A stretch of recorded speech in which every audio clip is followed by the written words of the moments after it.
सानिया, क्या सोच रही हो तुम? भैया, आज जब स्कूल में खाने की घंटी बजी तो मेरा हाथ उस घंटी पर पड़ गया। मैंने महसूस किया कि उसे बजाने पर उसमें कंपन होता है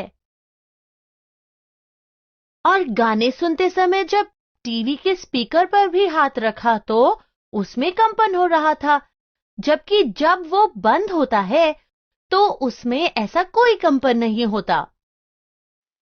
तुम्हें क्या लगता है, क्या कंपन करने वाली वस्तु और ध्वनि में कोई संबंध है? हम्म, शायद हो सकता है। क्या हम किसी तरह से इस बारे में पता लगा सकते हैं भैया? ठीक है। ये देखो, इस लटके हुए धातु के बर्तन को इस बेलन से मारकर तुरंत बाद छू कर देखो। तुम्हें क्या महसूस होता है? ये सभी स्कूल की घंटी की तरह कंपन कर रही हैं। भैया, क्या इसका मतलब यह है कि कंपित चीजें ध्वनि पैदा करती हैं? हाँ, सानिया, जब मोबाइल फोन की घंटी बजती है, तो तुमने उसमें भी कंपन महसूस किया होगा। हाँ, सही कहा आपने।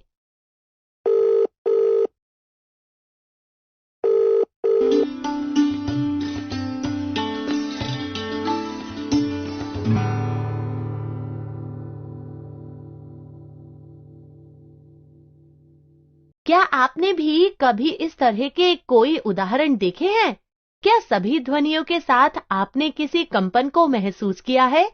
जब मैं थाली में चम्मच से धीरे से मारती हूँ, तो ये ध्वनि आती है, लेकिन मैंने इस थाली में कोई कंपन नहीं देखा। तुम इस थाली में थोड़ा पानी डालकर क्यों नहीं देखती सानिया? अच्छा, डालती हूँ। ओह, चम्मच से किनारे पर मारने पर इस पानी में तरंगे उठ रही हैं। मतलब इसमें भी कंपन है। क्या आप ये देखकर वस्तु के कंपनों का ध्वनि के साथ संबंध समझ पा रहे हैं? क्या है ये संबंध, बताइए।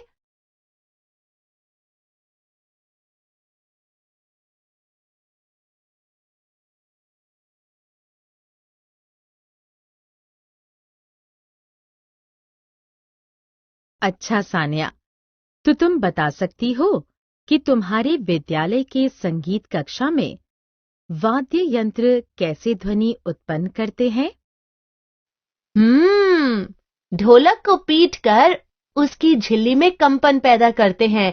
और दोस्तों, क्या आप मेरी मदद करेंगे? बताइए, इन सभी वाद्य यंत्र के कौन से भाग कंपन से ध्वनि पैदा करते हैं?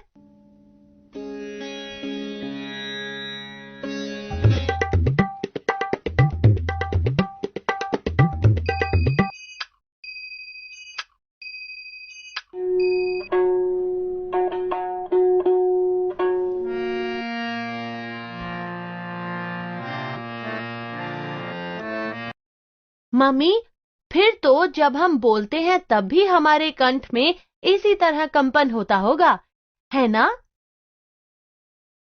बिल्कुल।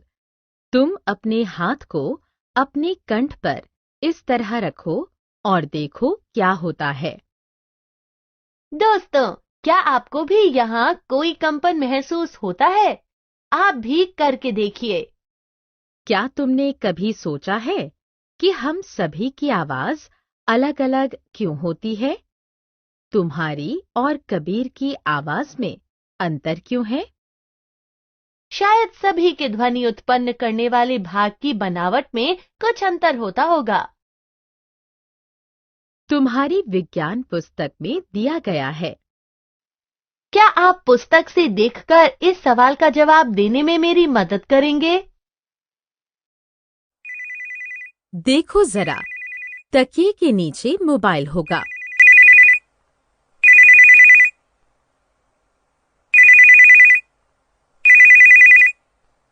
दोस्तों, क्या आपने महसूस किया कि तकिए के नीचे फोन की आवाज बहुत धीमी थी और बाहर निकालने पर इतनी तेज? क्या कारण हो सकता है इसका? सानिया, ध्वनि को हमारे कानों तक पहुंचने के लिए किसी माध्यम की जरूरत होती है।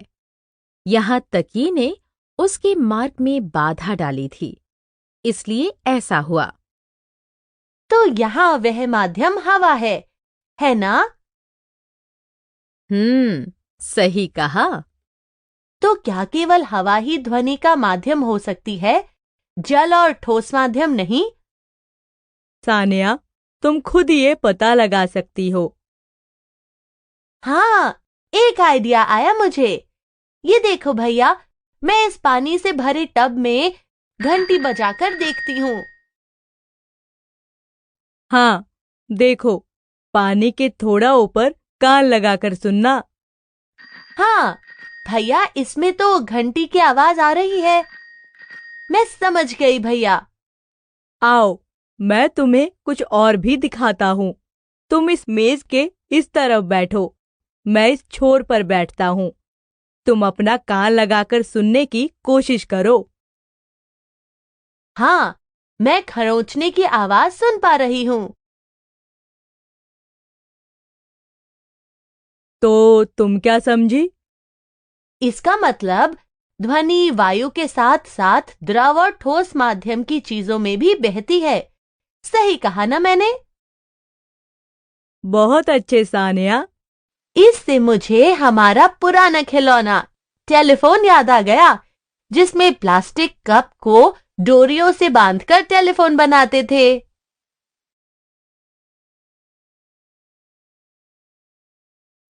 तो आज तुमने क्या क्या जाना? आज हमने जाना कंपित वस्तुओं से उत्पन्न होने वाली ध्वनि के बारे में। इंसान ध्वनि कैसे उत्पन्न करते हैं, ध्वनि पैदा करने वाले शरीर के अंग के बारे में। और हमने जाना कि ध्वनि हवा के साथ साथ पानी और ठोस माध्यम जैसे लकड़ी, धातु के माध्यम से भी हम तक पहुंचती है।